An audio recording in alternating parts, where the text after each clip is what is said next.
Hello everyone, welcome to the 39th episode of the Save File podcast. Today we're going to chat about the Orion Upswitch crowdfund, the mystery developer who is appearing at the Game Awards, and take a look at the state of microtransactions in games. I'm Jack, and today I'm being joined by Charbs, Josh, and Anf, your usual treat. So, how you going, guys? How's it going? Alright, so I Charbs, want to start us off with something. Charbs wants to lead. Let's go. I've got to get I'm this off my concerned. chest first and foremost. All of us own a Nintendo Switch of some sort, correct? yes. Correct. Yep. Now, have you ever felt your Switch was too portable? Yes, every day. Don't you just hate it? So, there's a new product that's coming up. I believe it's currently in like an early access phase called the Orion. And look, to be fair, I understand the idea of it. So it's a bigger screen. They say it's 188% bigger than a standard Nintendo Switch screen. It will run your games in 1080p. The screen is 1080p.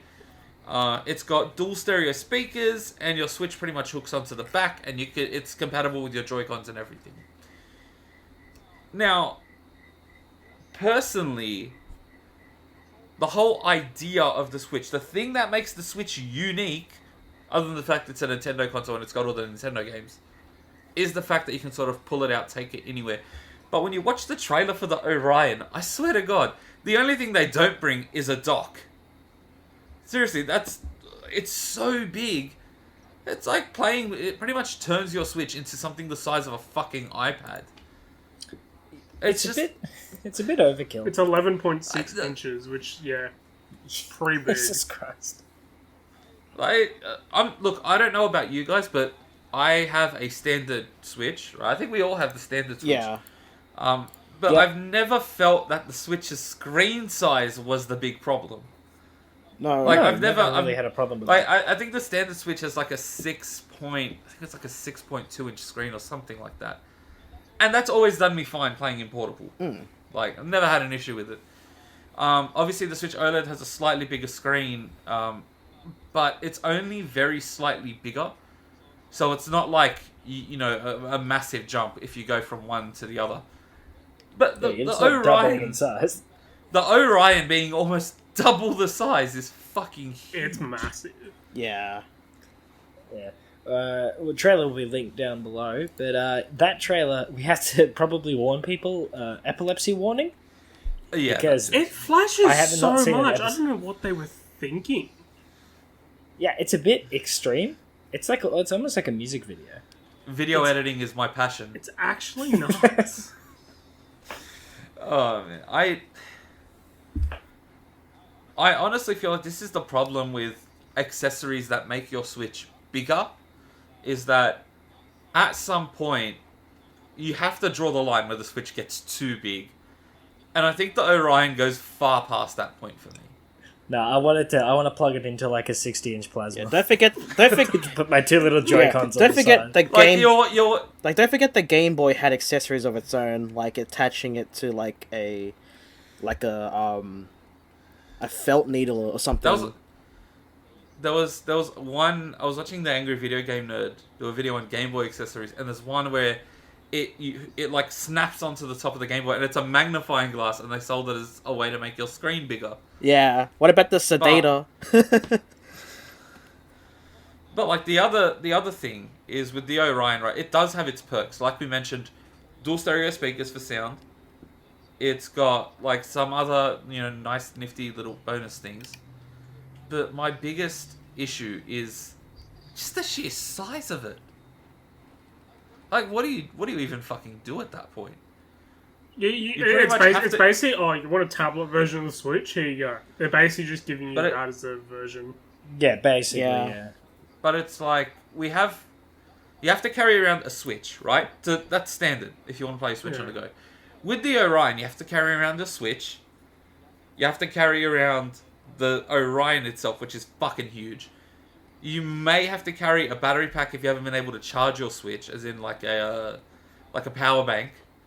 And thankfully that hooks onto the back of the Orion, but then it's just more bulky. Yeah, it's I really it's making the portable version bigger and more enjoyable, but it's like, how can you enjoy a portable version when it's no longer portable? I get that point. I do have to give credit to Kotaku's little doodle that they did of the guy with the massive like TV screen switch. That's basically what it is, though. I like the duct tape on the back, because when I watched the trailer, I was like, oh, it really does look like they've duct taped the switch to the back of it. Look, it's not for... It's clearly not for us. I feel like it's people who massively enjoy the Switch, play it for everything, and like just want it to be a little bit bigger. But I'm definitely taking a pass on this. I suppose my thing was maybe it's for people who like really need the size, who like actually the Switch is too small for them, and they would like a bigger portable. I get. Wait a minute. Sorry to cut you off, but I've also realised there's one thing we also didn't mention. Which is the price of it. And according to Kotaku Australia, I believe, it was priced at, what was it, $346? Yeah, which that's is almost more that's almost almost as buy much. another Switch. Yeah. You can buy another Switch for that amount. I think that's my thing, right? Like, it could be useful for some people who, like, maybe have trouble seeing on the small Switch screen. But I suppose I'm like, is a portable thing for them if they can't see that? I don't know. I don't know where it falls in terms of, like, I thought maybe yeah, this but was... if you want the screen to be bigger, just dock it. But like, I thought this maybe is an accessibility for people who, like, can't dock it or, for whatever reason, don't have access to... But if you want a bigger screen for the Switch, like, you want a bigger portable screen for the Switch, just get the OLED. I mean, hold on, I found a fundamental flaw in their Here's the thing. Here's the thing about the ORI, right? Let's look at this from a design perspective, right? It's strictly only compatible with the Switch and Switch OLED, I believe. It is not compatible with a Switch Lite. As far as I know, that's obviously due to the way the Lite is built, how it's all kind of one piece and you can't snap the Joy-Cons off. The Switch Lite is basically just the... So already, this only applies to a normal Switch and an OLED Switch, right? Yeah. The problem is, it's also designed for portability, as they say. But, like I said, at some point you draw the line of, this is going to be too heavy, this is going to be too big. And, like, it made sense, 30, 40 years ago when, there were these big handhelds. You're thinking about, like, the Lynx and Game Gear and them. They were a bit more bulky than the Switch is today. But technology has come so far in making things smaller. You couldn't actually do it back then, so, like, that was your only option. Exactly. Yeah. And can I just say, right, for the comments I saw from people saying, well, at least it'll run my Switch games at 1080p. Your dock does that, right, natively. And can I just say that there are some games, even first-party Nintendo games, that have problems at 1080p with the Switch's hardware. What do you think is going to happen when you hook that up to an accessory that's using USB-C pass-through and HDMI, and like it's just using pass-through? It's gonna be, with all due respect, I don't see this working perfectly. Couldn't you buy like a laptop with an HDMI port for that amount of money? You could start getting to that point, but I suppose, hey, it's got like 180k in backing, so clearly it's got demand, and that's it's got an audience. I just don't know. I just don't know how viable technically the product is. I suppose it's not meant to be that big. It's not the mainstream product. It's why it's been crowdfunded, right? It's true. very niche. It is very niche, but that's okay at the same time. It's okay for stuff to be niche. I would say it depends on what the expectations of this product are from its creators. If they expect that everyone is going to jump on this, no, that's not happening. No, I don't think that is the... I don't think they are. I think you'd be pretty naive to think that. Yeah. You got to remember this. How much has the Switch sold? It's past like fucking 70, 80 million at this point. 80 plus. It's a lot. Yeah, so 180,000 backers. Well, no, that was money. That was money. Oh, $180,000. Yeah. How much do they want for it to actually be created? I think they're already in final like. Oh, they've already passed their goal. They passed their goal. I'm sorry, I did. I'm not familiar with how Indiegogo functions. Is that like Kickstarter, or is it more like it seems whatever similar. money they're giving, they get it? They say they're in production phase. Alright, so I would assume then they've at least passed enough money to where they can make the first batch And of it for looks whoever the hell's backed this. like I'm just going down the list.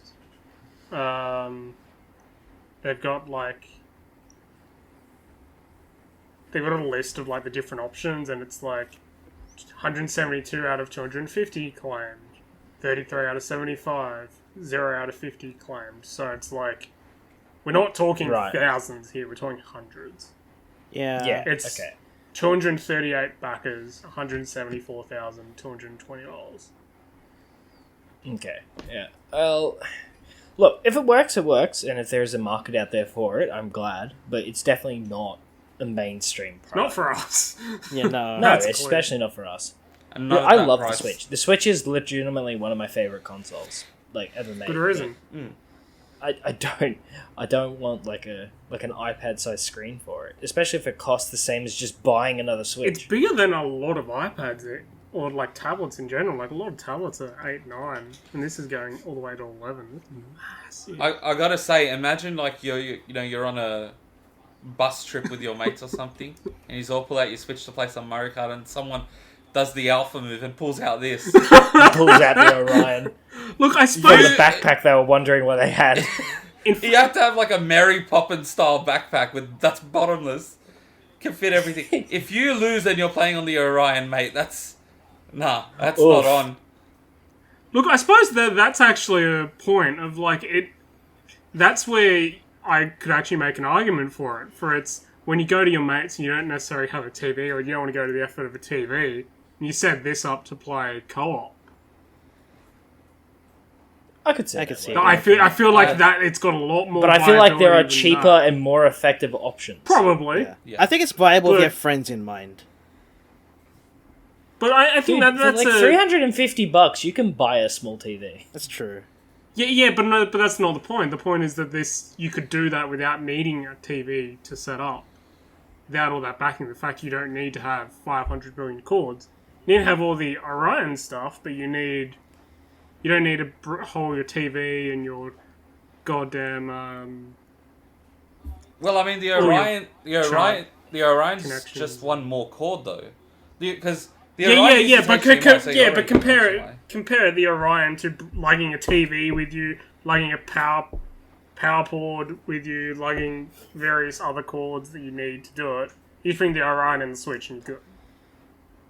I'm just saying.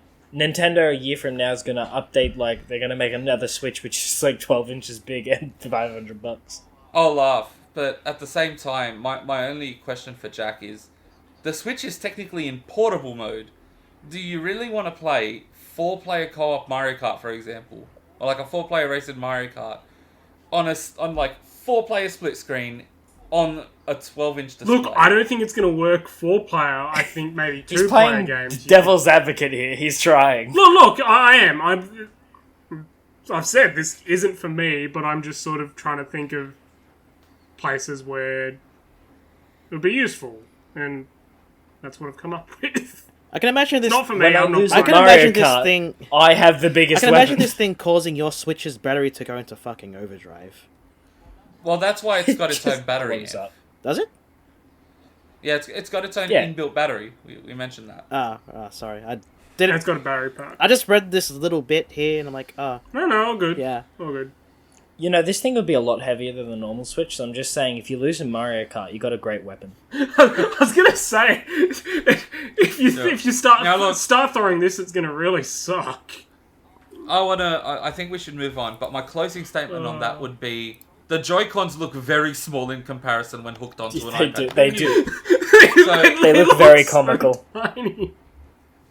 now, moving on, the next thing we need to talk about is the state of microtransactions in games. Yep. None of us were, I guess, really looking forward to being extremely negative tonight, except me, because I'm the fucking Grinch, I guess. But where to start with microtransactions? So here's the thing. I wanted to bring up this topic because I thought of basically how I feel like, microtransactions have gone. They just keep going. They're not going away. They're becoming more and more common. And it's not just, it used to feel like it was mostly indies and like small mobile games that were doing this, but your big AAA games have microtransactions in them. The biggest games have microtransactions. So I thought that I would come up with some, what I'm going to call tenets of microtransactions, of what is okay and what is not okay. And we're going to debate them. I feel like you guys are going to agree with me on quite a few of them, but we're also probably going to go in depth a little bit as well on some other stuff. Would you like me to introduce them one by one, or should we tackle each of my tenets individually? Let's tackle them individually. Okay. Yeah.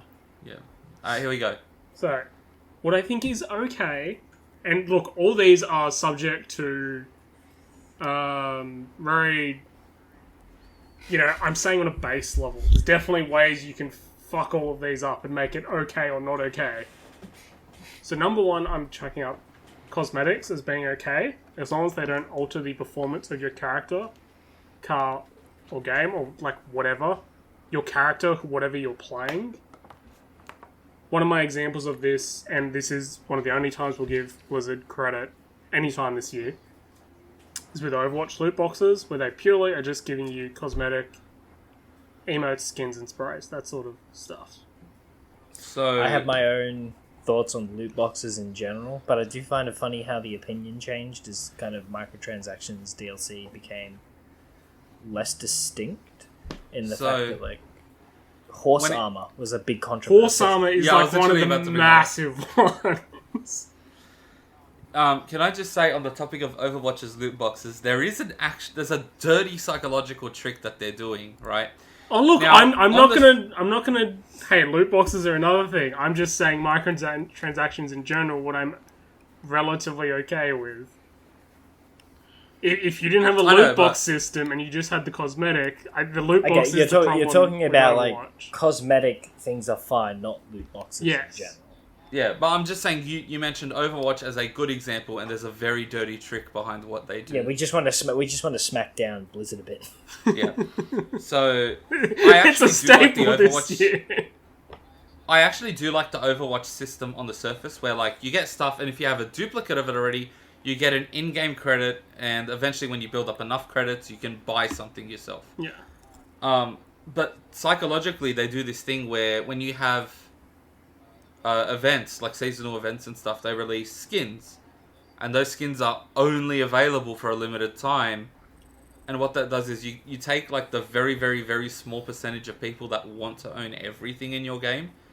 And by making it just there for a limited time, you're pretty much asking them to pump out as much money as they can to buy these seasonal loot boxes. Oh no, I'm not going to deny that. And I think I'm happy to talk about loot boxes. We can like come back to that. I just wanted to go through cosmetics as a thing. Are we relatively okay? Yeah, right. Well, we're getting off topic. Well, let's go on. Because loot boxes can be a whole other thing. I think this is the problem that microtransactions cover, like battle passes, loot boxes, like all these things. I'm just trying to go at a core level of what is okay, cosmetics, and not okay.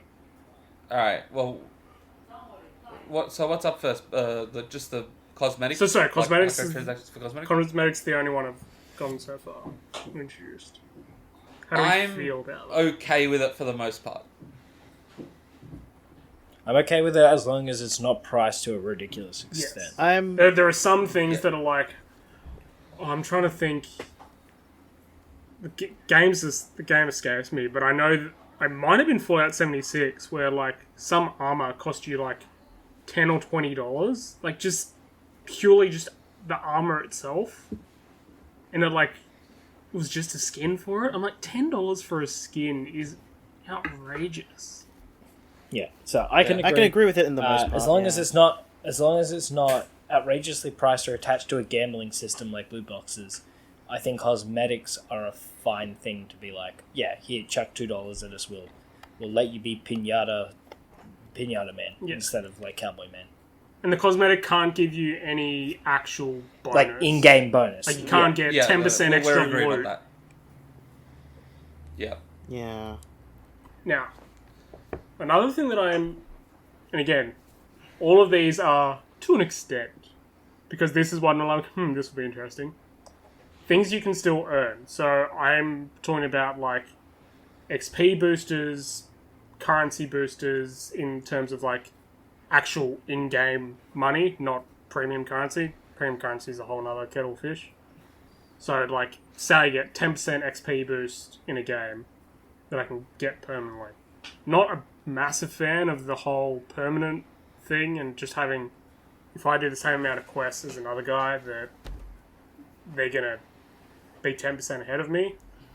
But it's okay in that moderation aspect. I would put it to you that like Dungeon Maker or whatever the fuck the Dungeon Master like kind of negates this point, because it just incentivizes terrible practices like, oh yeah, we'll just make it so you can earn these things to a point, and then there's like, yeah, you can technically earn them, but like it's that's the time to money ratio. I come back to that. My other thing in systems that make you feel like you have to buy. So that's another one of my tenets. I feel like it's too easy though.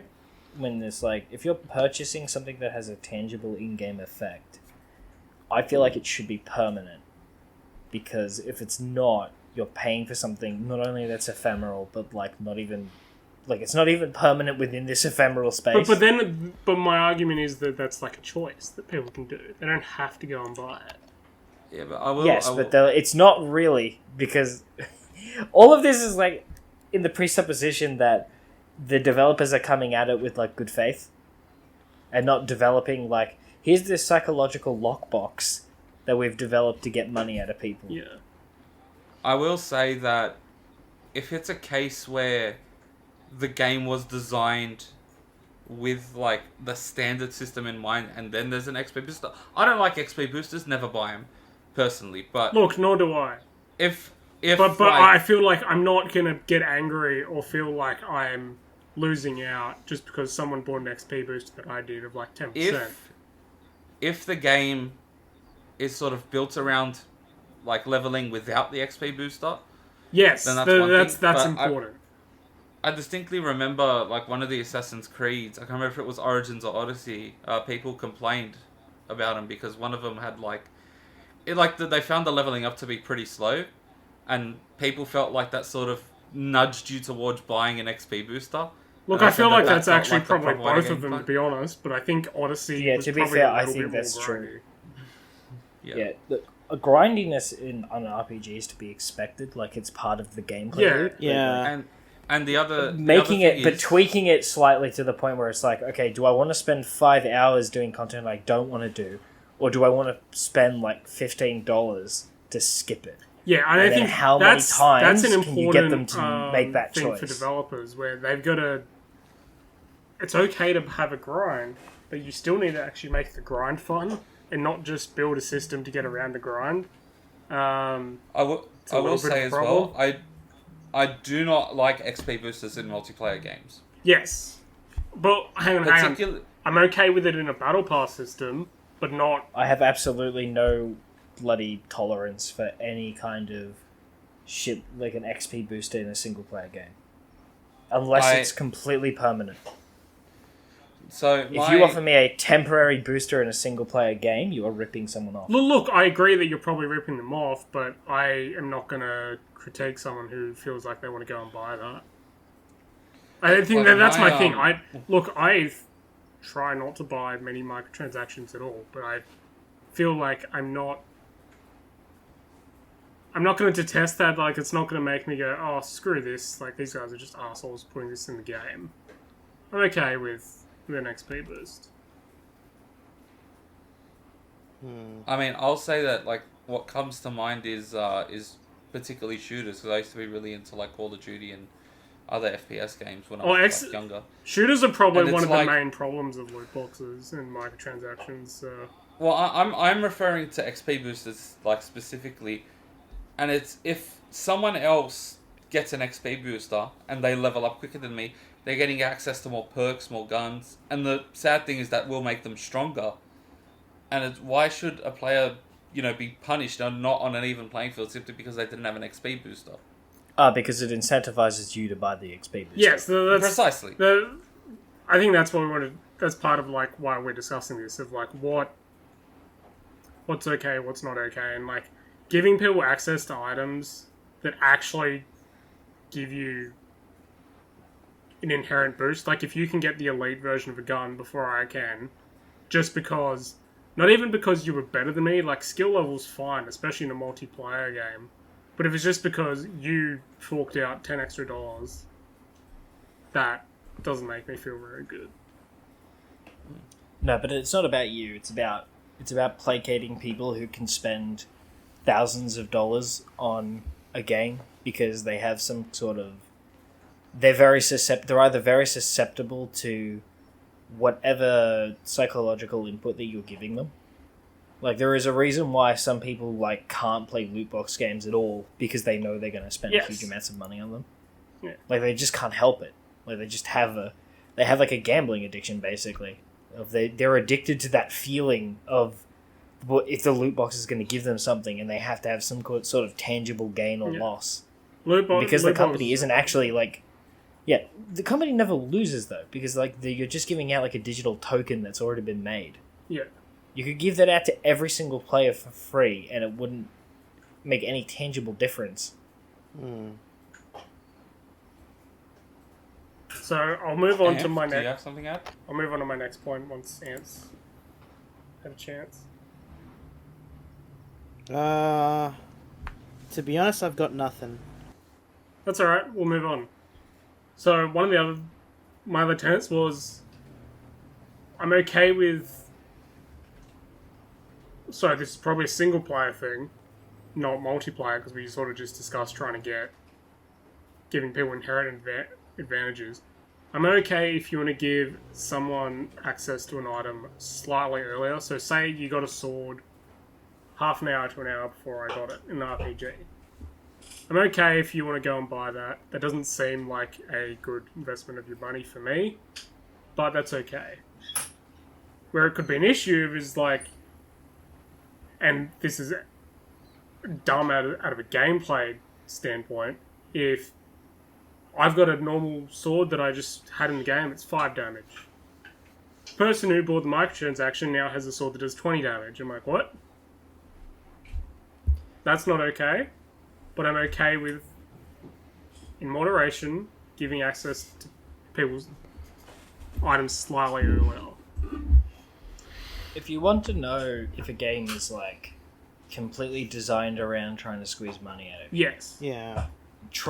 go find like an unlocked version of that game where you have all the premium currency, like just an infinite amount of it, and that whatever it lets you buy anything to accelerate it, just do it.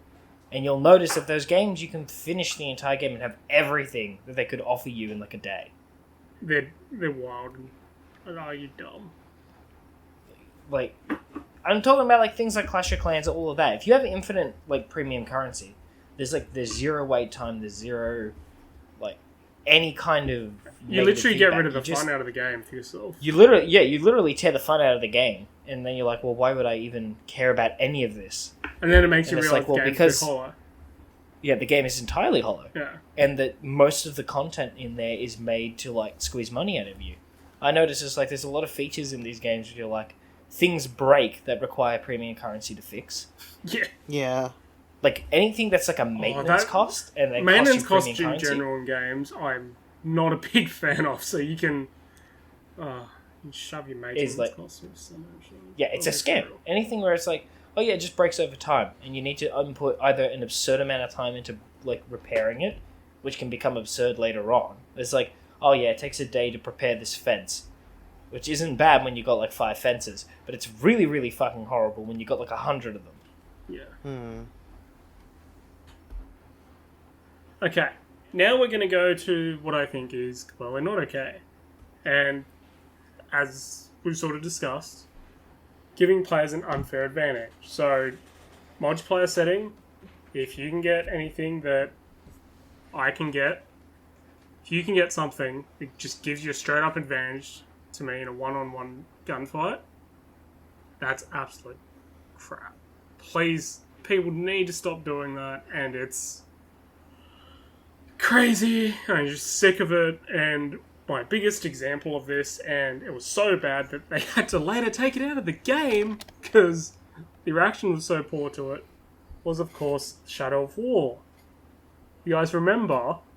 Yeah, I remember. Their yeah. the whole God, Nemesis yeah. system that you absolutely one of the best parts of the game, probably the defining feature of the game. You know, you hunt these orcs, and then you can recruit them. And part of the end game is going around with your orc war chief you've now got and taking on other strongholds. Problem was where you could literally just buy the best orcs in the store, and you're facing other people's forts. So you can literally go buy the best orcs in the store that usually had hand-picked, or what certainly felt like hand-picked traits, almost no downsides, but absolute god tier. And you just wipe the floor with everyone. And if you came up against one of those in the random matchmaking, you felt like you just got absolutely screwed over. Well, the solution to that was then you could buy the very overpowered orcs. Yeah, stop that. No, it's not even that. It's entirely, you are, at that point, if you were the one getting trounced, you were the product. Yeah. Because what it is it's the people who are willing to spend, again, those hundreds of dollars to get the best orcs or whatever, and then come in and smack the shit out of people who can't afford or who are unwilling to spend that amount of money on the game, and they get that sense of power. You become the product that keeps that person keep playing the game and spending money on it. Yeah. It's almost It's a like dangerous we don't cycle. need every person to spend money on the game. In fact, we want people who think that they can play the game and not spend money, because we need them to be there to be like fodder. Yeah. Mm. So that was so bad they had to take it out of the game. But one of the biggest problems of this was that they actually tied the true ending of the game to the strongholds. So until you got your orcs to a certain level, you couldn't actually progress. And from my memory of the game, a lot of people, including myself, just turned off at that point and stopped playing. Like, I enjoyed the game, then I saw the grind that they'd put before me, and I was just like, nah, I'm out. What was the Star Wars Battlefront? So that's... that comes later. So... Oh, that comes later? That's a further topic? I'll move us on to that one now. So... Alright. And this is tying into it, where we're not okay with currency systems that are so stingy you feel like you have to buy it. Oh, right. So... you had to earn a certain amount of in-game credits, or a certain number of hours had to be put into the game. You shouldn't be forced into a position where you almost never catch up to pay-to-win players, and that's part of the problem, is that it's pay-to-win, and that you feel like the grind will never end, and that you can't ever catch up to those people who are spending money, the whales. One of the biggest problems... I feel like this is Sorry. the biggest argument. I feel like this is the biggest counter-argument people like us get when we talk about this, is like there's no like, that kind of system isn't forcing you. Like, they're never forcing you. It feels like if it feels like you never reach the end, I almost feel like, what's the point? And it's dangerous even tactic, because if enough people get burned out on it, then good luck to your game. Yeah, I think that's like what people don't understand is like, I think people conceptualize being like forced into doing something as like literally having your hand held to the fire. Yeah. But like, it's more like, if I make it impossible, or at least feel impossible, then you do sort of feel like you do sort of feel like it's like, well, I really still want this, so I might as well put money towards it, even though I didn't want to, and it doesn't feel good. But I got the thing. I've got two examples for this one. One was Star Wars Battlefront 2, as you mentioned. So the problem with that was that players would have to basically play dozens and dozens of hours to unlock one of the single extra characters. Was it Darth Vader? Well, that was one of the ones people wanted. Probably No, number because I was one. thinking it's another big thing of they hide the thing that people want Yes. the most. And They it's know what people want. It's an obvious tactic. It doesn't mean it's a very nice tactic. No. And my other one that, oh god, Ubisoft. So Ubisoft released Assassin's Creed Valhalla, and they had the normal store that they had in the previous two games, where you could buy some of the extra premium currency, and you could get items in the shop, and they were legendary items, so they were top tier. But you could earn a lot of that in game, and you felt like, okay, I can keep going and I can try and get everything if I keep doing all the in-game weekly and daily quests. Apart from the part that within months of AC Valhalla being released, that they had so many items that they ended up, you were never going to catch up. They were actually some of the best weapons in game because they were some of the only ones that allowed you to get health back hitting an enemy, which is good in any RPG. And they ended up at a point where in simply months you had more items you could find in the store than actually in game. How do you feel like you can ever catch up? Buying a single player game and having the game contain the things in it that weren't connected to these completely immersion breaking daily quests. Online updates happened. The fact that they could keep updating the game after you left the store. It's just annoying. It's annoying. I hate to say this, but I kind of miss it when you got game Skyrim, and played game. You could go and the best weapon was just in a box somewhere, and you had to go. You had to go get the box. Adventure was finding it. You had to get the box, and now it's no. Now you have to do no, a certain Josh, number it's of still quests that. when I tell you get the loot box, not the box in game. Oh yeah. Now the box might give you the shitty spear 50 times. Can I just say, when it comes to microtransactions, there's one specific type I can think of where the value of it has just fucking diminished. Yep. Can you guess what it is? No, go on. Season passes. Oh, yeah. Season passes is something I was Honest- happy to bring up because they're... Honestly, I used to remember, right, season passes, you bought that shit, and sometimes they were 30, sometimes they were 60, and you got fucking every expansion, every little update, everything that came to a game. And there was only one. These days it seems like every fucking month there's a new season pass. Season 2! And you know what's funny? They've replaced season passes for the most part with battle passes. Yeah. Yeah. I hate that. Which don't last half as long as season passes do. And the thing about battle passes... season passes, though, were usually, or what they started out as, were they're actually just, hey, we're telling you that we're going to release all this DLC. You can basically pre-purchase it now and you'll probably get a deal. It'll probably be cheaper I'm for totally you. okay with that. That's totally okay. Yeah. But then they evolved, and it felt like you were getting... that it wasn't even just a deal, it's just, oh no, you're not going to get the items. See, I'm totally behind the idea of the original conception of the season pass. If I could buy Breath of the Wild day one, and it was oh yeah, if you get the super edition, when the DLC comes out, you get it automatically, you don't have to go buy it. And it'll be it'll pre-install it as it updates on the store. And I'm yeah, no, I'll get that because, I like this game, I'm happy to make that incentivized purchase. I don't like it when it's just hey, do you want to buy Fighters Pack 1 where you can pre-purchase 4 characters you don't know who they're going to be? I'm ripping on Smash Brothers, but I don't like feel like the an idea attack on of it. Smash Brothers. No, you know what I fucking loathe is now when you pre-order games, right? Games for some reason got up in price here in Australia, and I know the US now it's $70. Oh, boo-hoo. Cry me a river, we're paying $125 for standard edition games now. It shits me because sometimes you pre-order a special edition or a limited edition of a game, and I swear to God, I have a brain aneurysm when I read, comes with Season Pass 1, Like, they're fully aware they're going to be fucking 3 or 4 season passes. Yeah, you can spend $500 in our special edition. There's more. You can give us more money. How much money do you want to give us? It's fucking hate ridiculous. And like battle passes, right?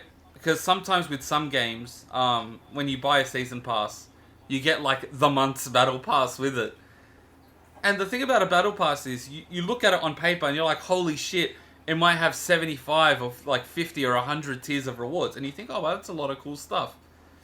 Half of it is just fucking XP, which you get anyway from playing the fucking game. And then like the other half of it is probably like a few weapons or skins. And Shit that everyone's going to have after like 50 hours of gameplay. That's my point. And the thing is, unless you play these games damn near religiously, you will not earn all the content. I'm saying that's the thing, right? You're also purchasing content or bonuses that you may not even get. That, like, it shits me. Like, before, I remember, like, when you used to buy DLC way back, and you used to, like, you'd pay $30, and you'd be like, oh, great, everything's all here. Now, it's like, you get the fucking battle pass, and it's like, oh, man, I can only play for an hour a night. And it's like, well, I guess you're topping out at fucking level 10 then. I guess that sucks for the other 89 levels. And you're just like, what am I supposed to do with the rest of this? Like, I feel like if it was a thing where, like, it charged you based on the level you got up to, or if they had a different That's system. a very advanced theoretical payment system. I know. But even if it was something like you could pay up to a certain amount, like if you only want the stuff at level 10, you can pay up to level 10. Because you know you're not going to play enough of this game to get to fucking level 99. And like even, it's, oh man. The worst as well, it fucking shits me when the last reward, right? Whenever you get a battle pass, right? It's common to look through it, right? Everyone does it. But when you get to like the last fucking reward and it's just some XP, which at that point you've already unlocked everything in the battle pass, it just feels like a fucking cop-out. I can't I feel like stand they just don't have anything they can offer you, though. I feel like they're stuck.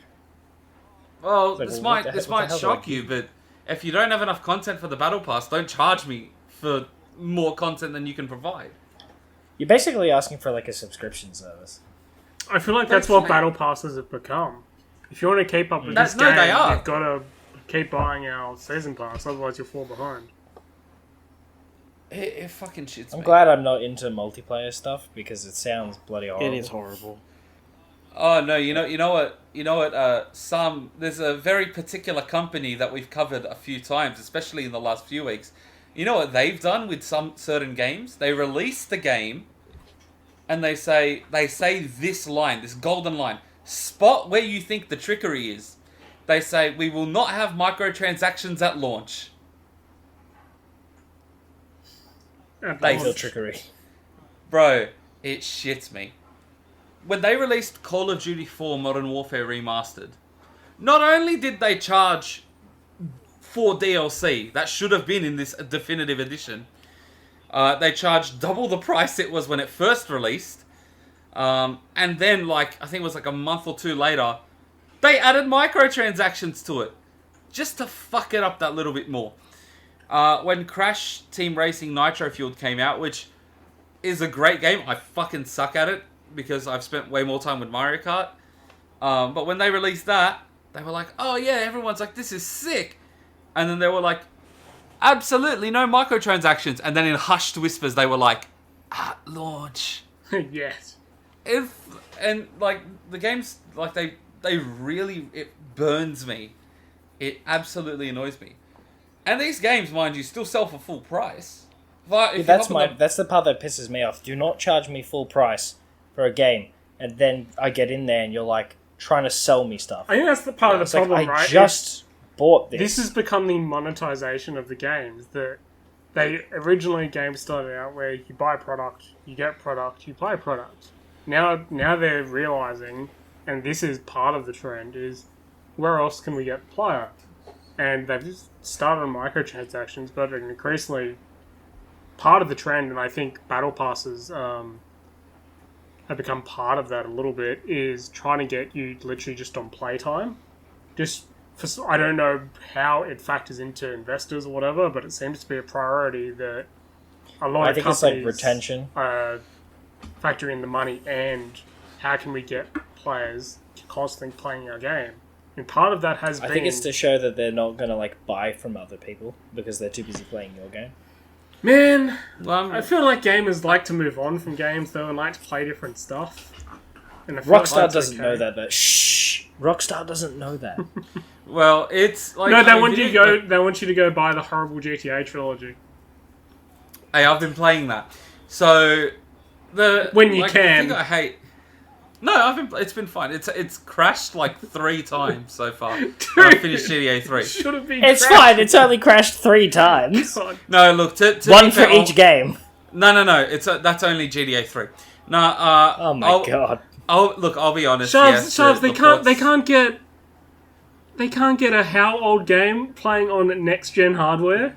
Just generations emulate ago? it. Okay, alright, you know what, I wasn't going to bring this up, but let's open the can of worms, okay? I am absolutely not recommending anyone buy the trilogy, the definitive edition, right? But I bought it because at the time I read Press Start's review in progress, and they said, they pretty much said, hey, if you've got nostalgia and you really want to play these games, it's worth the buy. Now, I bought them on PlayStation, and I will say this, it's got a few issues. So there are things like, to be fair, I've heard it's better than the PC release, but it has crashed a few times, mostly on extended play sessions. So I don't think anyone stress tested or soak tested this. But I would say the biggest thing is mainly just small graphical glitches, and it constantly has frame drops if you put the game in performance mode. I don't know about fidelity mode. I would hope not. If frame you're settling for 30 frames. drops in performance mode makes me want to cry. Frame drops in performance mode on a game that released in 2001. I know. But this was terribly, terribly handled by Grove Street Games. And it's funny because I looked into it more, and the team at Grove Street Games are pretty much a team of 20 people or something along that line. It's not a huge team, but for the love of God, Rockstar, you have infinite resources to throw at this essentially, and you fucked it. I have been enjoying it though. Emulate it, on the console. They could have done that. They could have just been like, yeah, we'll just copy the ROM file. Well, they've done that before. So I, on PS4, bought the PS2 Classic Trilogy, and it was essentially the PS2 version of 3 Vice City San Andreas. And it worked fine. I had no issues. There were no performance issues. I didn't have any crashes playing those games. But I was weary when they announced that it was Grove Street Games, who were formerly War Drum Studios, who did the terrible PS3 and 360 port of San Andreas that bricked your games. But moving on from GDA, right? I can't remember what I was talking about before you guys brought up GDA, I'm not going to lie. It's alright. Microtransactions? I'll continue a little bit on the microtransactions. There was something specific, though. It's okay. So I'll say this, though. The thing is, right, I don't like the way DLC has changed. Yeah. Because 10-15 years ago, when DLC was first becoming a thing on consoles, essentially companies would charge you $80 for a game. You'd buy it for that $80. And then they would sort of look at the game and they'd be like, yeah, this is worth releasing an expansion for. You pay an extra, $15, $20, $30, and you got an expansion. Sometimes they were great, sometimes they were 3 fucking missions, Saints Row the Third.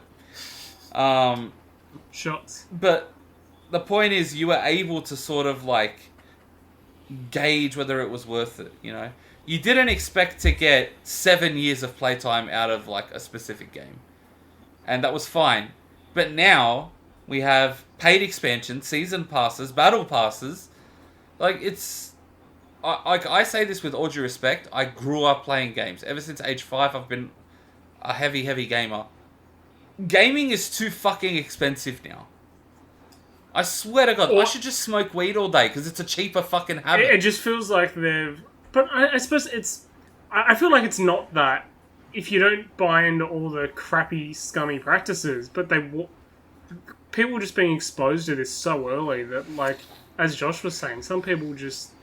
They can't play half these games because they just know that they have a credit card or they have their money or their mum's money or whoever. It doesn't matter whose money, and they just feel like they can't not buy the stuff.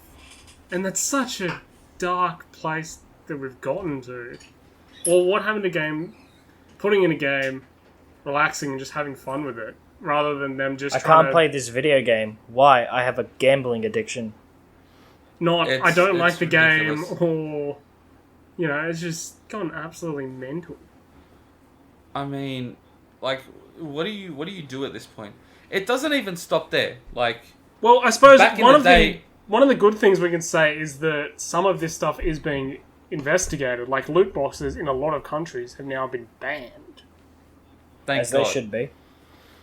Jack, don't you mean surprise mechanics? Surprise mechanics, yeah. I wonder if casinos could pull that off.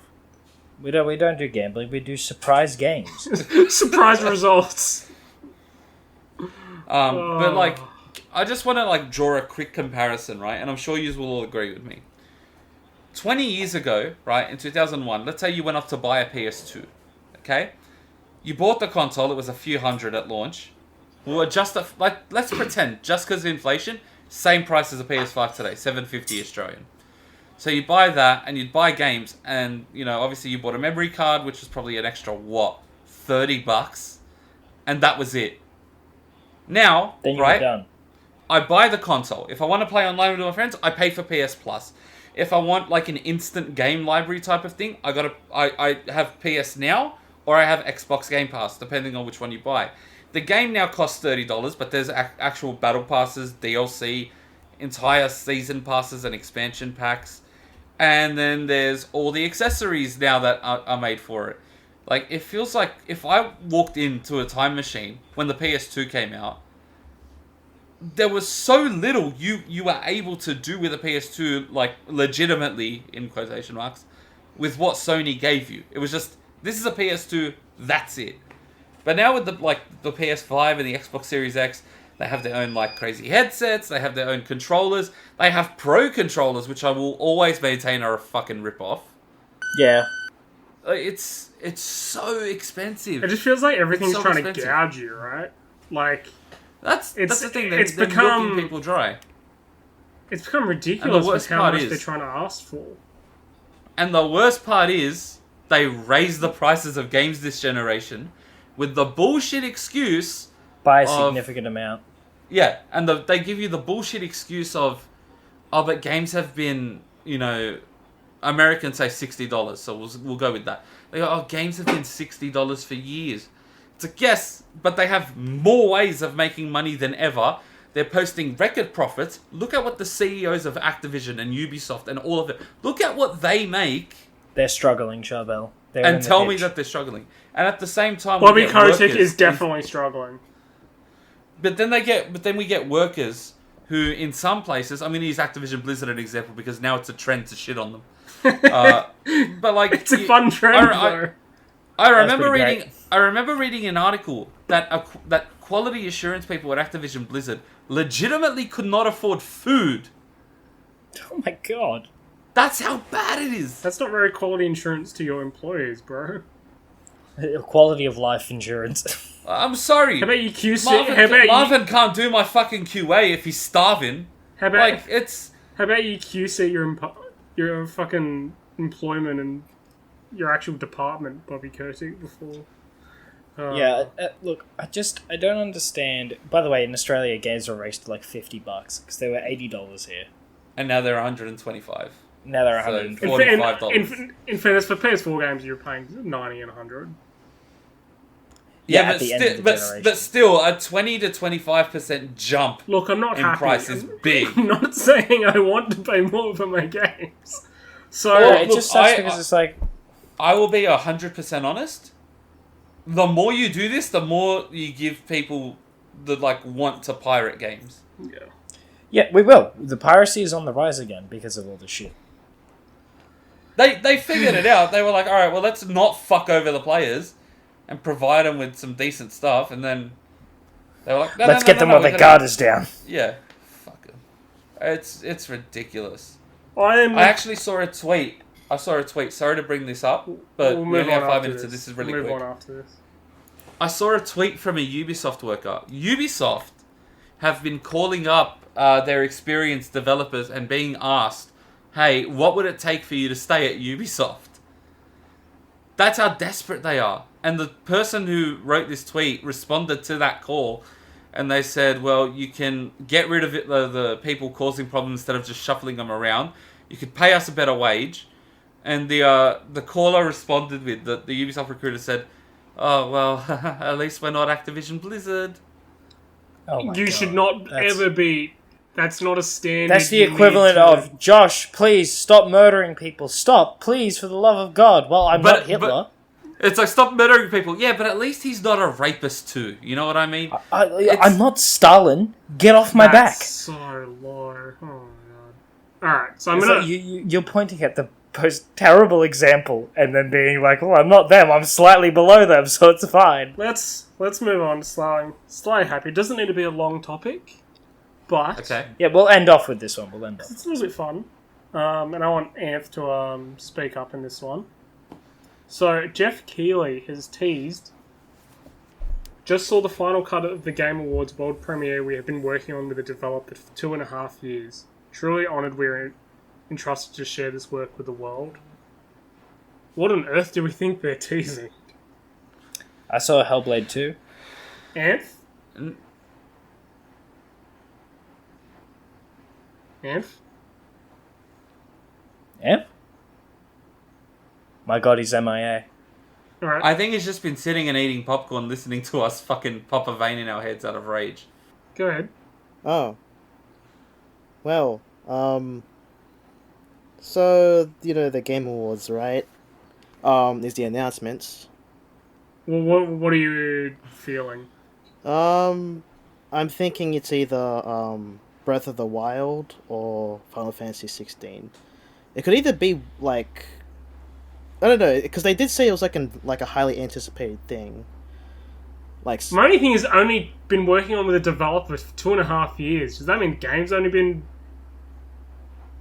Like, was the game announced 2.5 years ago? What?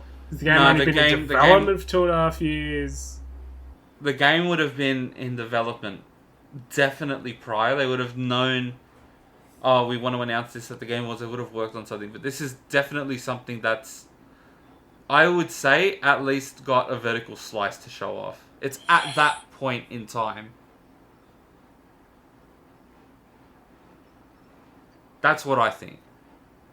And it's like, there are some games I can think of where it might be big enough to be that. Because I don't think Jeff Keighley would tweet that and then have it be like some random indie game. So, yeah, I've just looked it up and I'm pretty sure that the timing works out, I think. Breath of the Wild first look was in 12th of June 2019. Like the sequel? Yeah, but they also... That was when they first... It's a premiere. So this might be a game that we don't know of yet. It could be a first look at something. Yeah, I suppose world premiere, can it be though? I don't know, what do you consider a world premiere? Are you showing off like half an hour of gameplay, or I don't know? I feel like it has to be a game that's like well known. It can't be just some random game no one's gonna give a shit about. Oh, I wanted to be Brimlow, the final. I'm gonna be dead honest. If they show a new IP, I'm immediately not gonna care. Unless it looks good. You just gave every response. If they show something new, I'm not going to give a shit unless it's good, and then I will. Okay, that's a major contradiction. Charles, Bloodborne 2. Oh, that's never happening, and I think From Software have enough on their plate. Wait, Jack, what if it's the long-awaited sequel to PlayStation All-Stars Battle Royale? Yes, Bloodburst. I feel like Jeff Keighley would be teasing something that's cross-platform. Oh, hear me out. I don't feel it'll be exclusive. That's my feel. Hang on, Josh will appreciate this, because we haven't heard from Konami in a while. Oh my what God. if it's... What? Just what made Pachinko? You say that? No, not Pachinko. What if it's the sequel to Dream Mix TV World Fighters? It was the first platform fighting game that had Solid Snake. Well, this has been the Safe File podcast. Thank you for joining us this evening. I've been joined by Jack. We're gonna go and murder Charbs next fight. No. Look, in all honesty, I have I don't know off the top like anything coming to mind of what on earth this premiere could be. I think Breath of the Wild 2. No. I feel like Breath of the Wild will be at a Nintendo Direct. They'll have a special Direct definitely. for it. Yeah. I feel that's what fair. I I feel think. like it can't possibly be a. The Game Awards, if you look at its viewership, has fucking skyrocketed in recent years. It's got to be So something. it's going to have a lot of eyes on It's it. got to be multiple platforms. I feel, which why originally I gut felt was Breath of the Wild, but I think it can't be. But don't forget they announced My- they announced Bayonetta 3 and all that at the Game Awards. At the Game Awards. They've also announced the Joker DLC for Smash, which was the first fighter. Yeah, but it's I don't know. for My me, heart it's more skipped how a beat when Keighley they said. approaches things, and he's a little bit on the trying to be nice to everyone approach, which is what makes me think it's not like an exclusive game. That's my gut Could be feel. Breath of the Wild 2. Look, if it's Could be Breath of the Wild. if it's a Sony, Breath of the Wild was announced at the Game whatever Awards. exclusive, then I'll be wrong. But that's my gut feel. Maybe Charbel is right. It is TV World Remix Fighters. You know what's funny? I absolutely do not think that this is what's going to be shown, but my heart is saying GTA 6 or a new GTA. Yeah, well, my stomach is saying Bloody Raw 2. There was 4 bloody Raws, man. There were 4 Bloody Raws? Yeah, it's weird because by the third game they were just calling random animals and shit. There was a character that was their animal was the Unknown. What? That's not an animal. Yeah. You can't just pull a Lovecraftian creature in here and just be it's an animal. I'm not gonna It's lie. an animal. I would flip my shit if it was a new bloody Raw. I would be so keen. It's an animal. Go out into space and prove me wrong. Simpsons Hit and Run 2. I reckon a remaster would be Simpsons more. Hit and A Run. remaster would be more of a thing. Oh no, not a remaster. A remake would be more of a. A remake of Simpsons Hit and Run would No, be yeah, instant no, fucking I don't brilliant. think. I don't think a world premiere and remake are the right thing. I think it would be more like a sequel, maybe to an old game. If they just made a Simpsons GTA thing where the Rockstar was like, yeah, we're making a Simpsons game, I would so be down for that. Yeah, it's fine by me. Could you imagine that? Just they were like, well, Simpsons ripped us off, so now we're going to fucking just be the producers of it. Well, since everyone wants to Smash and make a Smash, what if it was Fox Studios making their Fox Studios, finally, Disney Smash. yeah, that's right. That's owned by Disney. Never mind. Wait, Jack. Yeah, Simpsons Wrestling 2. there was a Simpsons Wrestling There was a 1. Sim- Yeah, there was. There There was. was. You never played Simpsons Wrestling? You never played it? No.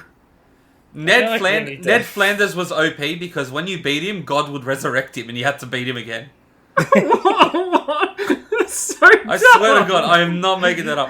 I remember That's I was- exactly like a Street Fighter boss. There's a notorious Street Fighter boss who has a super move that does the exact same thing. Where if he dies and he has a super bar at max, he automatically revives at full health. Oh my god. Well, on that note, I think we should end. Oh. So, this has been fun. It's been the Save File podcast. Thanks for joining me, Josh, Ant. Oh, I suppose Charbs. Thanks. Hey! Yeah, I suppose we should credit him. It is his last podcast. Hey, what the fuck? I wasn't informed of this. Well, you're going to be involved in a platform fighter against me, Jack and Ed. Pack Alright. your shit. Take care, boys. Thanks, everyone. Signing off. Bye. Yeah, Signing fair off. enough.